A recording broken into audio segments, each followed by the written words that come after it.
Bienvenidos, queridos hermanos, a este quinto curso de la Escuela de la Hola, Fe, hola. Piedra Blanca. Hola, ¿cómo Hola, están? no nos veíamos hace unos tiempos atrás. Hemos elegido un tema realmente interesante, estudiar y aplicar lo que es el libro del Apocalipsis, este libro tan misterioso que mucha gente se pregunta qué significa, y nosotros apoyados en algunos libros que les vamos a contar después cuáles son, le- le- lo hemos querido presentar para ustedes. Así que queremos iniciar entonces este encuentro en el nombre del Padre y del Hijo y del Espíritu Santo. Amén. Amén. Oremos. Señor, escucha mi oración y mi clamor llegue a ti. No me escondas tu rostro el día de mi angustia. Tiende tu oído hacia mí. Respóndeme pronto el día en que te invoco. Amén. Amén. Queremos hacer una introducción en el que vamos a ver algunos elementos fundamentales para comprender este libro. La palabra Apocalipsis significa revelación. Por lo tanto, es un libro que contiene una profecía que Dios nos envía a nosotros a través de una ruta que les vamos a explicar, que es la siguiente. Está Dios Padre, que habla, que se la da a su hijo se la entrega a un ángel, el ángel se lo entrega al apóstol San Juan, y San Juan la lleva a las comunidades cristianas de la iglesia primitiva. Y ahí hay un lector y hay los oyentes. Nosotros vamos a hacer esta experiencia junto a ustedes que serán nuestros oyentes. Entonces, queremos contarles eso y otras cosas más que les vamos a decir ahora. Mónica, ¿nos podrías explicar tú cuál es el género literario que tiene este libro? El género literario que emplea se llama apocalíptico y no es nuevo con este libro, sino que es un género literario que existió entre el siglo II antes de Cristo y III después de Cristo. Lo emplearon algunos profetas, como por ejemplo Ezequiel, Daniel y Zacarías, y se caracteriza porque usa un lenguaje simbólico donde también incluye visiones en éxtasis, comunicaciones de ángeles, presencia de animales, y además es un mensaje esperanzador porque se utilizó mucho en tiempos de persecución. Entonces se puede decir que hay mucha relación entre el Apocalipsis y el Antiguo Testamento. La mayoría de los versículos del Apocalipsis aluden en algún momento al Antiguo Testamento. Se dice por esto que la interpretación del Apocalipsis es en gran parte una relectura cristiana del Antiguo Testamento. Es súper interesante. Eh, Sí, bueno, queríamos hablar también un poco del autor. Desde la iglesia primitiva del siglo segundo se atribuye al apóstol San Juan la autoría de este libro tan maravilloso y tan profético. Y tanto varios padres de la iglesia, como Ireneo, Justino, Orígenes, todos ellos se lo atribuyen a Juan. Tiempos después empezaron a dudar por debido a los lenguajes o a la gramática, y en el tiempo actual también, pero todos los textos oficiales y el canon lo reconoce como un libro inspirado. ¿Nos podrías hablar, Mónica, tú un poco sobre la lengua que utiliza? ¿Cómo es? sí, el lenguaje que utiliza San Juan es el griego, pero está insertado con características propias, porque utiliza hebraísmos, es decir, derivadas del hebreo, palabras por ejemplo, amén o aleluya. Entonces no es un griego estricto, sino que incluye hebraísmo. Hoy, también hay muchos temas teológicos que se hablan aquí, ¿ah? Por ejemplo, ¿cuál es la visión de Dios que tiene el texto, Mónica? Sí, la visión de Dios es eh, muy, muy alusiva al Antiguo Testamento, porque Juan se refiere a Dios Padre como el justo, el omnipotente, el santo, y también la expresión yo soy, lo repite mucho, que recuerda cuando Yahvé le dice a Moisés, yo soy el que soy. Entonces, todo este lenguaje es propio del Antiguo Testamento. Pero a Cristo también se le dan numerosos nombres, el Alfa y la Omega, el Cordero Inmolado, el Verbo de Dios hecho hombre. Así que muchas veces se le dan diversos nombres que vamos a escuchar. También los ángeles son Sí, aludidos. también existen, sí, los ángeles están presentes como una serie de mensajeros situados por encima del hombre y debajo de Dios.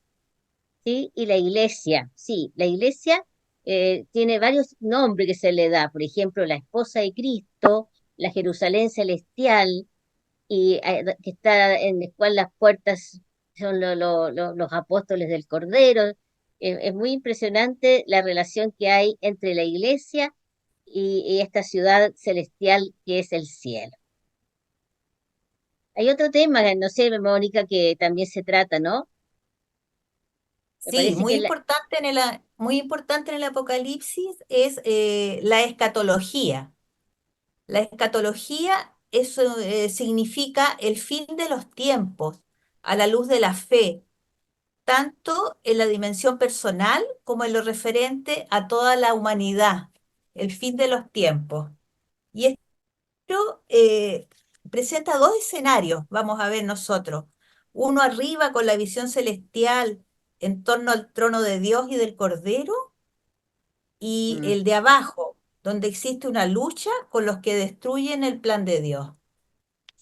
pero al mismo tiempo en esta lucha, en el plan, en la tierra, donde está la historia de los seres humanos creados por Dios, hay un plan de salvación que culminará en la parucía y que a pesar de los conflictos que puedan haber y en esa lucha que se da siempre, siempre va a triunfar el Cordero inmolado.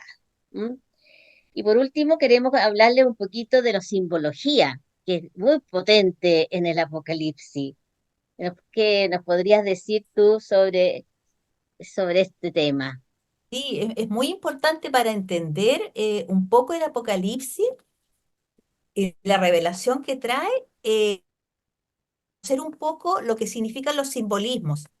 Por ejemplo, cielo significa la trascendencia divina. Vendimia o ciega, juicio escatológico. Tierra, el nivel humano.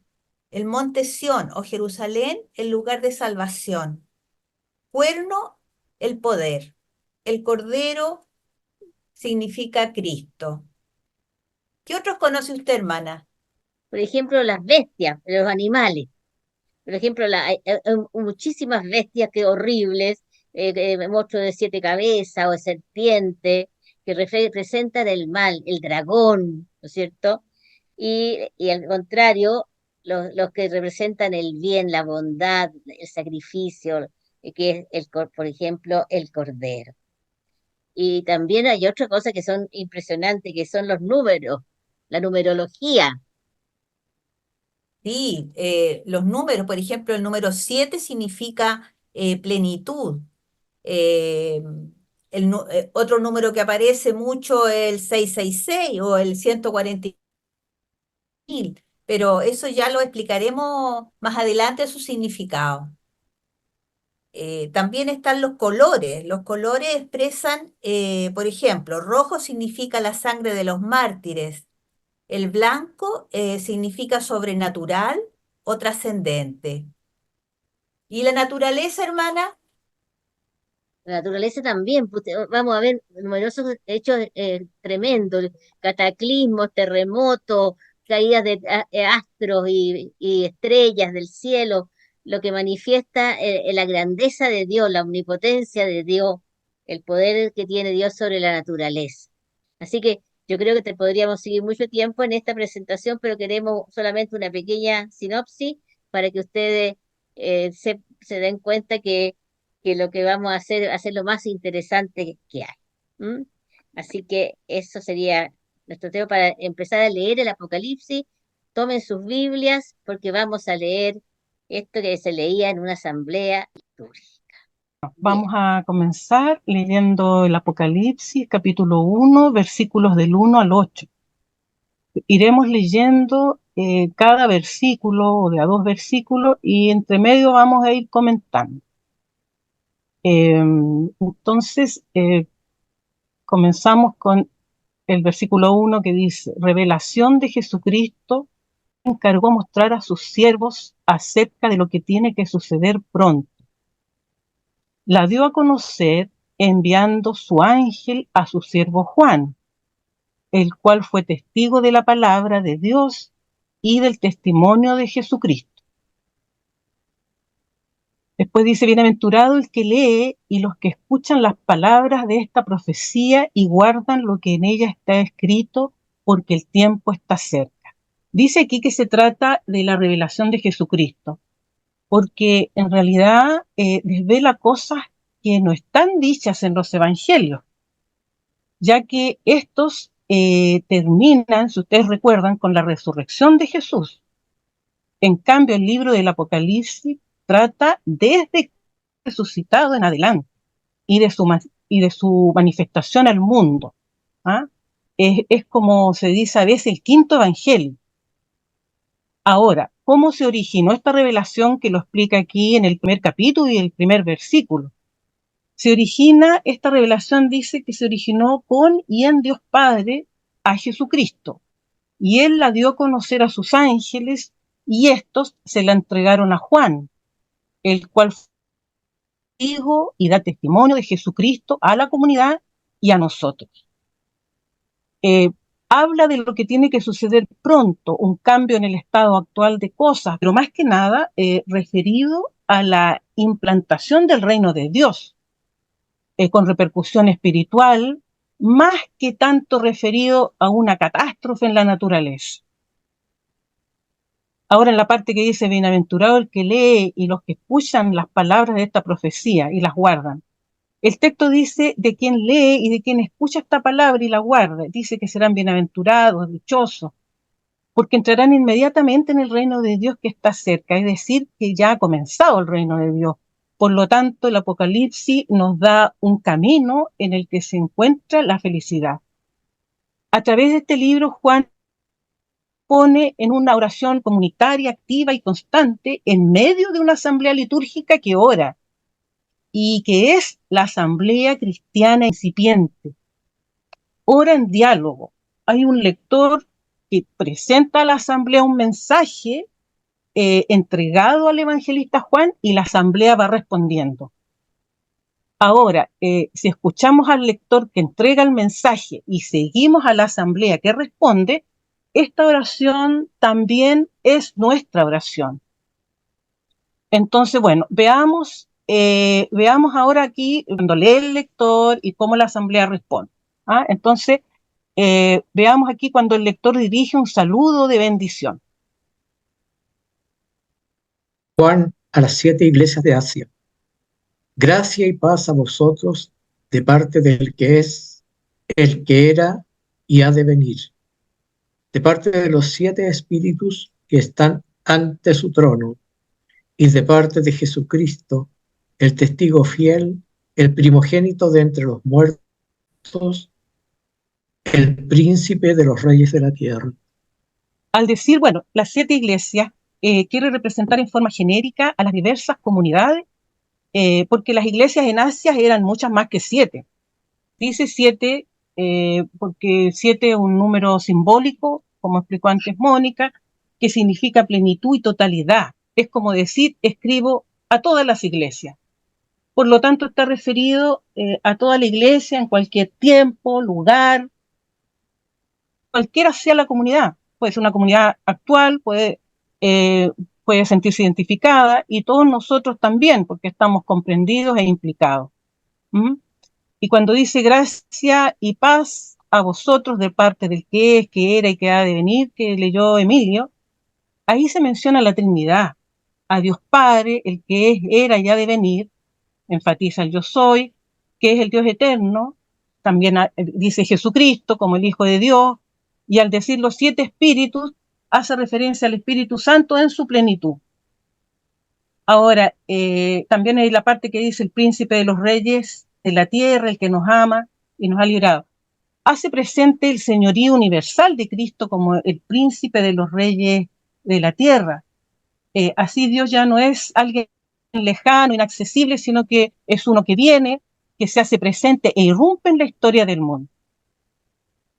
El lector acá dirige un saludo de bendición, ¿no es cierto? Dice gracia y paz a vosotros y de parte de Jesucristo. La asamblea entonces escucha y cuando oye nombrar a Jesucristo responde con un entusiasmo y eleva la siguiente oración de alabanza. Al que nos ama y nos ha librado de nuestros pecados con su sangre y nos ha hecho reino y sacerdotes para Dios, Padre. A Él la gloria y el poder por los siglos de los siglos. Amén. Entonces, bueno, ahí la asamblea se siente liberada de la esclavitud, del pecado y se declara reino de Jesucristo. Jesucristo ha hecho de nosotros su iglesia, sacerdotes respecto al mundo. Esto quiere decir que debemos ofrecer sacrificios espirituales, nuestra alabanza, servicio, intercesión, mediación de gracia y paz, siempre perseverantes, que resisten embates y que tras una espera se triunfará gozoso. Y esto es lo que se llama la resistencia cristiana y que será un sacrificio sacerdotal, un acto de culto a favor del mundo. Después el lector dice a la asamblea: Mirad, viene entre las nubes, todo ojo lo verá, también los que lo traspasaron. Por él se lamentarán todos los pueblos de la tierra. Aquí la asamblea reflexiona sobre este mensaje y dice: Sí, amén. con ello expresa la aceptación plena de lo que se le ha comunicado y suplica que esto pueda llegar a convertirse en realidad. La asamblea en alabanza le reconoce a Cristo la gloria y el poder para salvar a la humanidad. Y con el amén concluye las alabanzas a Cristo por parte de la asamblea. Y Dios responde: Yo soy el alfa y el omega, el que es, el que era y el que ha de venir, el Todopoderoso. Dios, en la persona de Jesucristo, se revela como el principio y el fin de la historia, como el yo soy, el que es y que era y el que viene e irrumpe en la historia de la humanidad, que ahora acepta la oración de la asamblea a la que acompañará hasta el fin de los tiempos con y en su amor, porque Él es el Todopoderoso. Apocalipsis, capítulo 1, versículos al 10. Yo, Juan, vuestro hermano y compañero de la tribulación, del reino y de la paciencia en Jesús, yo me encontraba en la isla llamada Patmos, por causa de la palabra de Dios y el testimonio de Jesús. Caí en éxtasis el día del Señor y oí detrás de mí una gran voz como de trompeta que decía. Este texto, siendo breve, tiene mucha simbología y mucho contenido y profundidad. Lo que yo pude reflexionar es que Juan se presenta como nuestro hermano, y eso es así en la iglesia. Somos una familia, somos iguales, él nos presenta como una autoridad y él es compañero de nosotros en la tribulación, no solamente en la propia que él está viviendo, porque él está en el espíritu. Él fue perseguido y terminó en Patmos por causa del testimonio de la palabra de Jesús. Entonces, esta tribulación que él tiene es un mensaje para la tribulación de la Iglesia Universal, que tiene la única forma como de superarnos es con la paciencia que nos otorga la experiencia del Espíritu Santo. Respecto de que Él está en Patmos, también cabe señalar que esta edición se da en pequeño, en un tiempo determinado, que es algo que pasa muchas veces en la Biblia. En lo pequeño sucede lo trascendente. Patmos es una isla pequeña que existe el día de hoy y que es pequeña. Y también en el tiempo, un tiempo litúrgico que es el tiempo del día del Señor, podría ser interpretado como un día domingo, podría ser interpretado como el día de la resurrección, pero más bien puede ser como el Hijo de Dios. Entonces, esta visión permite que con el Espíritu Santo Él tenga una mayor capacidad para poder escuchar la palabra de Dios y entenderla. Y Él cae postrado, que es la actitud de adoración, de contemplación, como un silencio interior para ponerse en disposición de escuchar a Dios. Y otra idea que me parece importante también es que se repite, toma nuevamente algo de la actitud, donde en este estado Él oye detrás una trompeta, una voz que nos recuerda a lo que nos decía Moisés cuando escuchaba a Dios, pero en este texto la trompeta es la voz de Jesús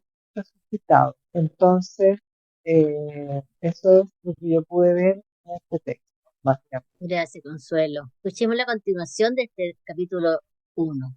Lectura del libro del Apocalipsis, capítulo 1, versículos del 12 al 16.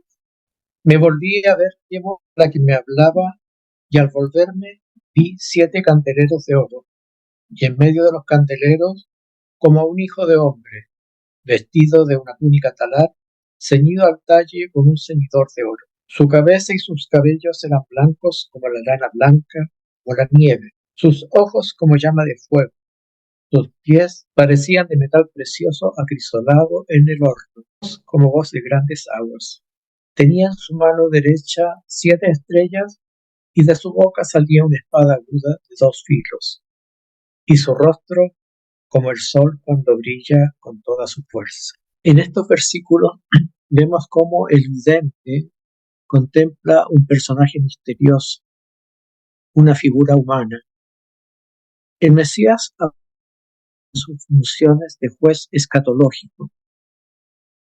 Sus atributos están descritos por medio de símbolos: sacerdocio, representada por su larga túnica; realeza, por su ceñidor de oro; eternidad, por sus cabellos blancos; ciencia divina, por sus ojos llameantes; estabilidad, por sus pies de metal.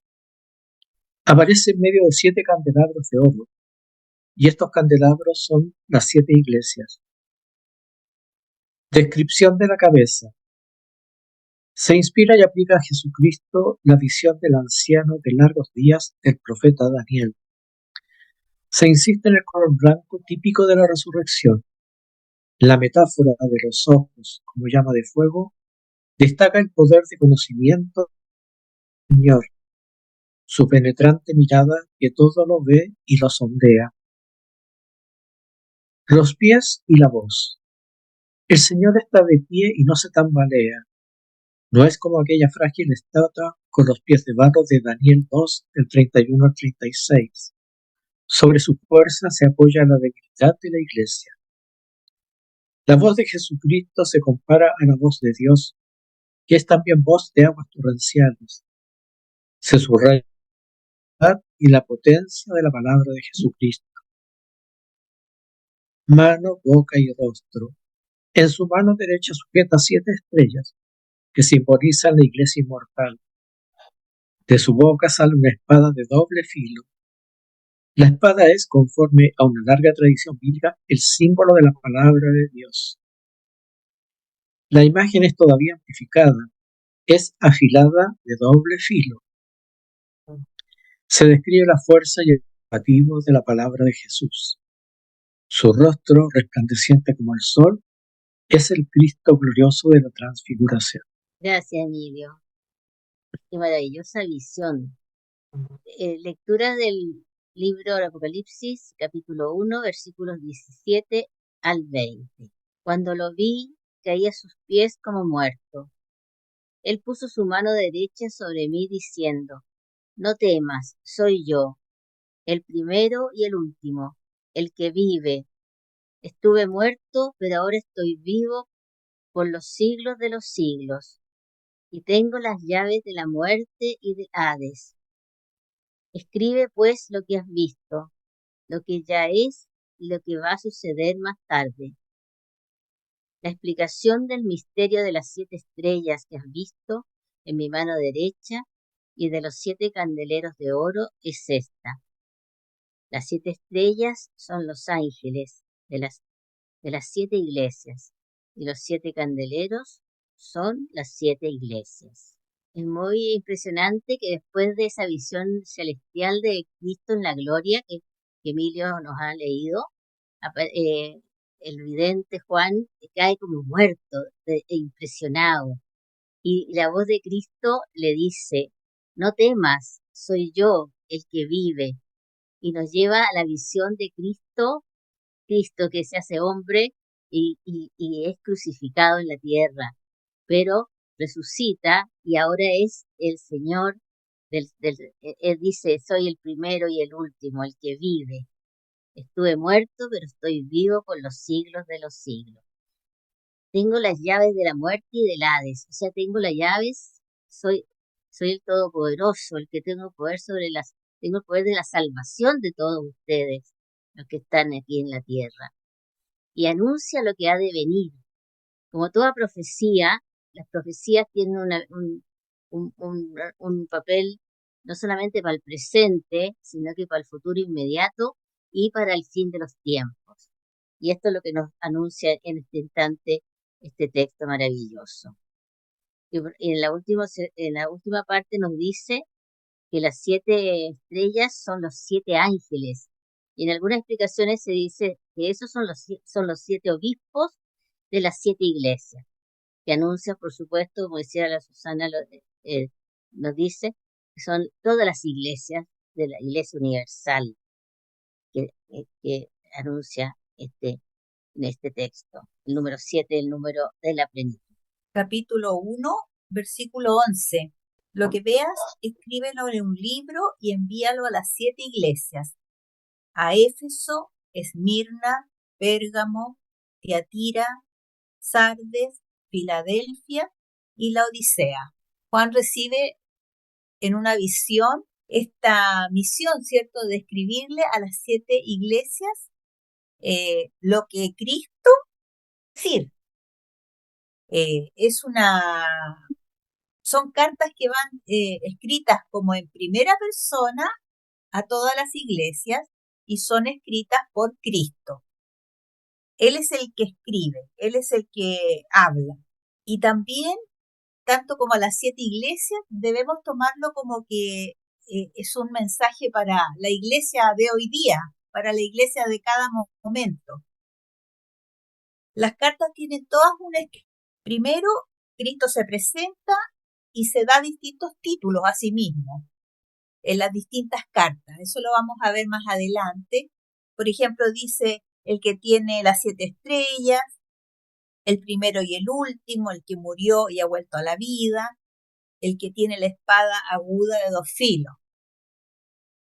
Además, después las enjuicia, es decir, les dice sus cualidades y cuáles son sus falencias, en qué se han equivocado, qué es lo que no han hecho bien. En un tercer momento, hace una exhortación particular, o sea, les da indicaciones de cómo seguir, qué hacer a futuro.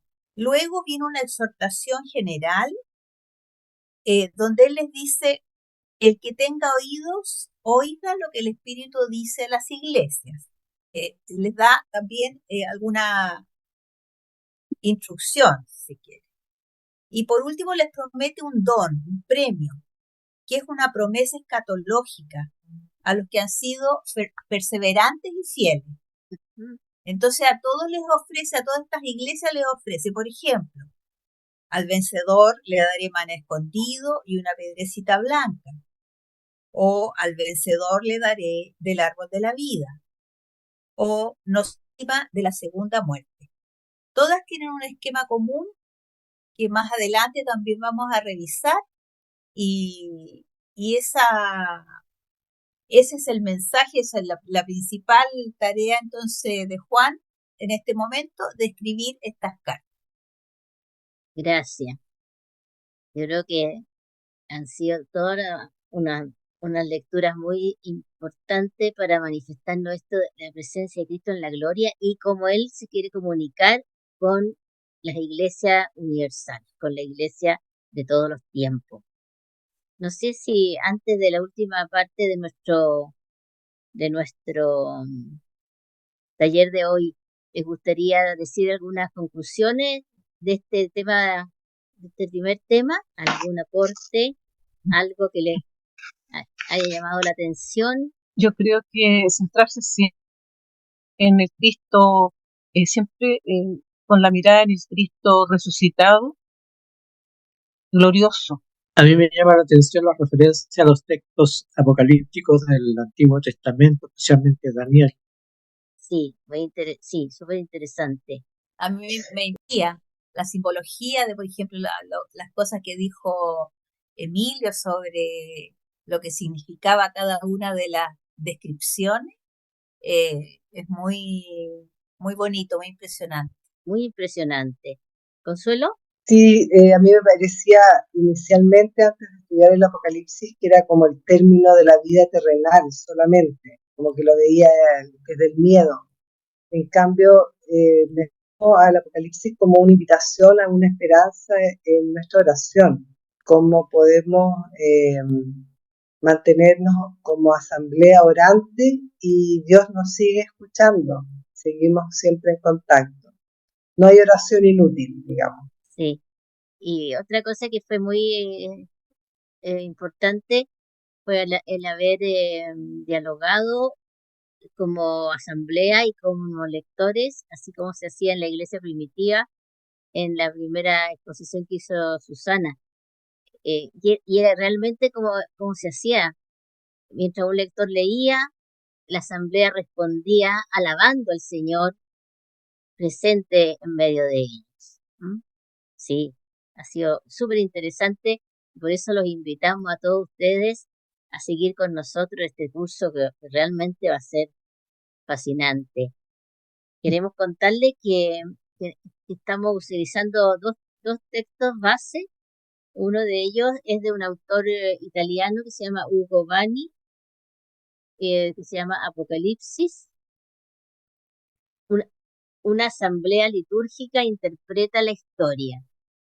Está publicado por la editorial Verbo Divino y realmente ayuda muchísimo a comprender y a interpretar este libro eh, tan importante para el tiempo de hoy. Y además un libro de Luciano Y es de fácil lectura. Y de fácil lectura, sí. Fácil lectura. Bien.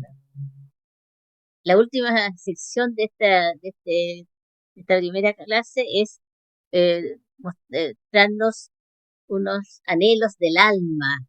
¿Qué has preparado, Consuelo?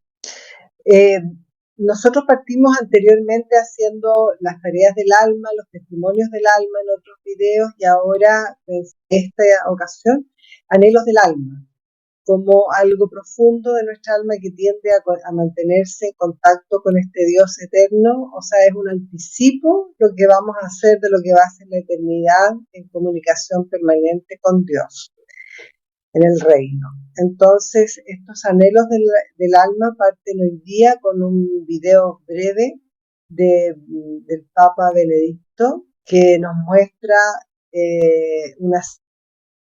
también del Apocalipsis y nos invita a mantenernos en oración, en una oración de alabanza a Dios. Entonces, eso es lo que vamos a ver a continuación. Queridos hermanos y hermanas, deseo hoy tratar la oración en el libro de Apocalipsis, que nos pone en contacto con la plegaria viva y palpitante de la Asamblea Cristiana reunida en el día del Señor. Un lector presenta a dicha asamblea un mensaje confiado por Dios al evangelista Juan. Del diálogo constante entre ellos resuena una sinfonía de oración que se extiende con gran variedad de formas hasta la conclusión. La primera parte del Apocalipsis nos presenta en 3 fases sucesivas la actitud de la asamblea que ora.